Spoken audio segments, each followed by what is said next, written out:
Okay, a little bit about trailers, right? Physics is a big part of trailers, right? Like leverage and things like that, very, very important.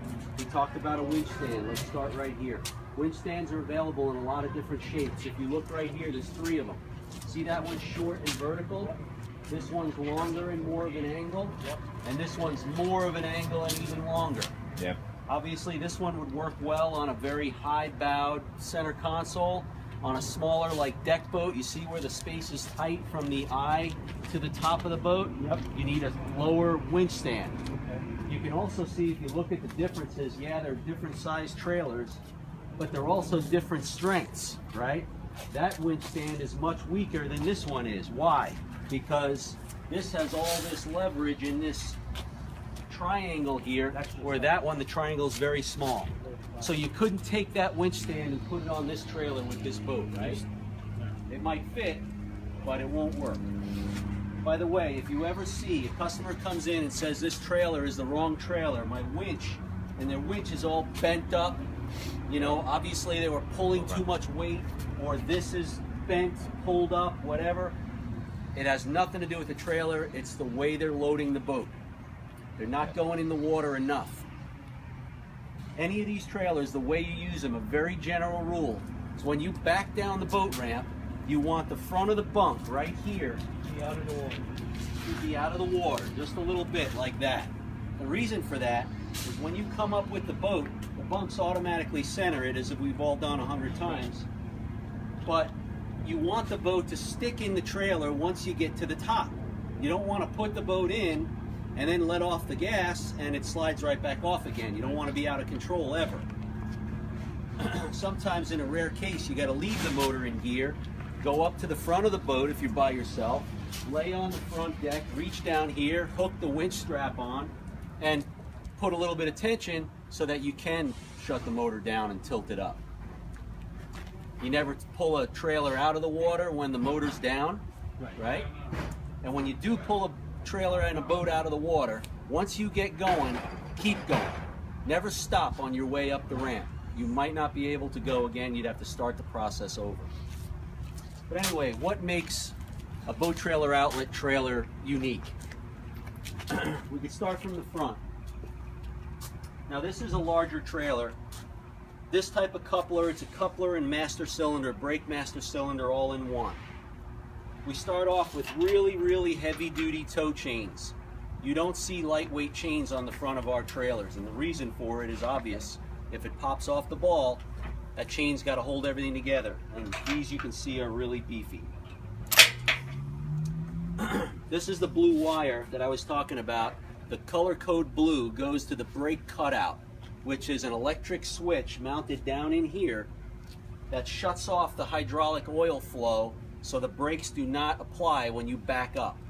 If you try to back up on the slightest incline, these brakes will engage, you won't go anywhere. Even with an empty trailer, they're that sensitive. So you have to lock them out. And if you recall, we talked about the wiring. This is a 5-pin plug right here, and you can see this blue wire is out on the end.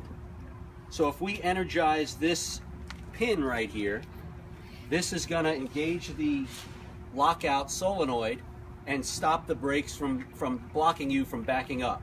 So if you're in a situation, I've had customers call me, I'm stuck in a gas station, I can't back up, that kind of thing. All you have to do is say, look at the plug, you'll see brown wires and a blue wire, right? Identify the brown wire, turn the lights on in the car.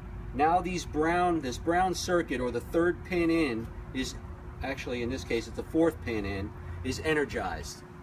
So now if you take this plug out and stick that single pin in the brown hole, it will energize the brake solenoid. All right, moving on back. Tongue jacks. Always crank tongue jacks all the way up.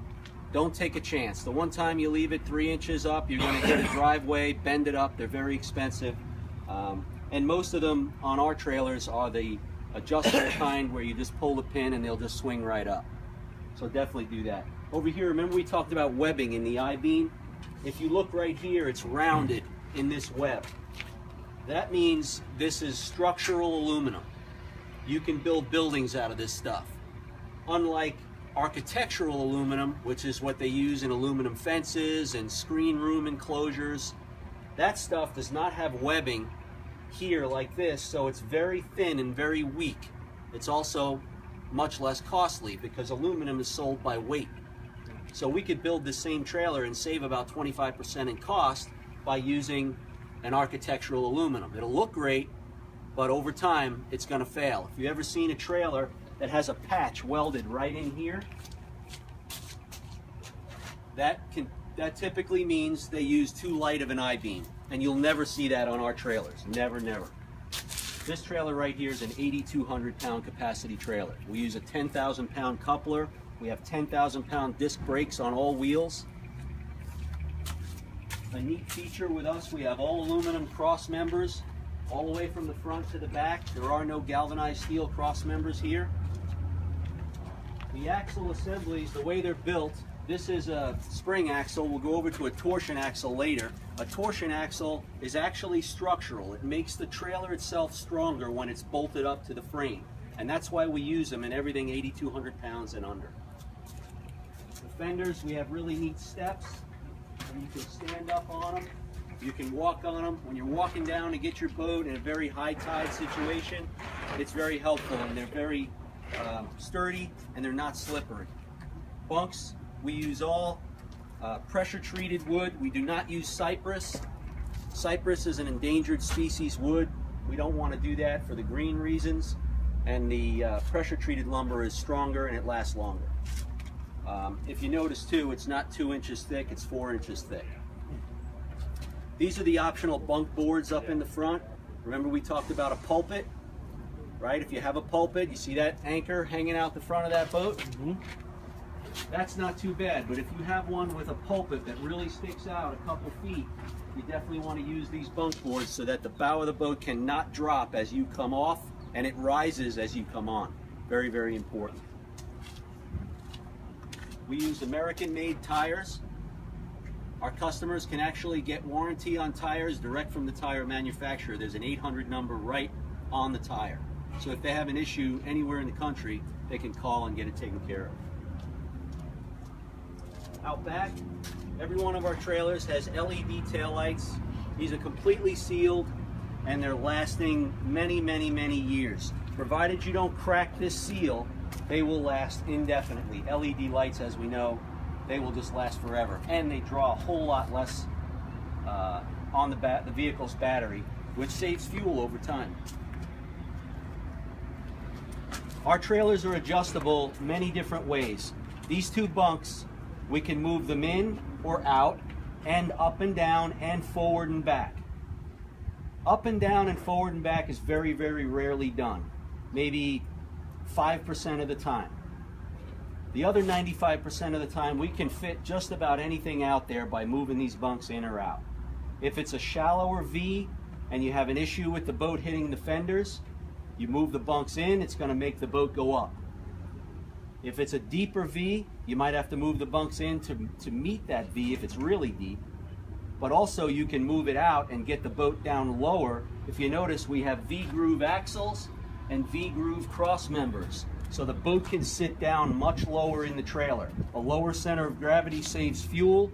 It's a heck of a lot safer, and it handles much, much better. Did you ever get off an exit on 95 and you have all kinds of extra speed that you didn't realize you shouldn't have? It's nice to know your boat is sitting down in the trailer rather than up and on the trailer.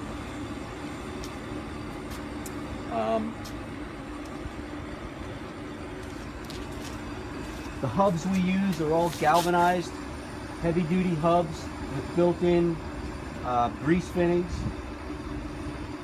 We really recommend that people do not grease their bearings more than once a year.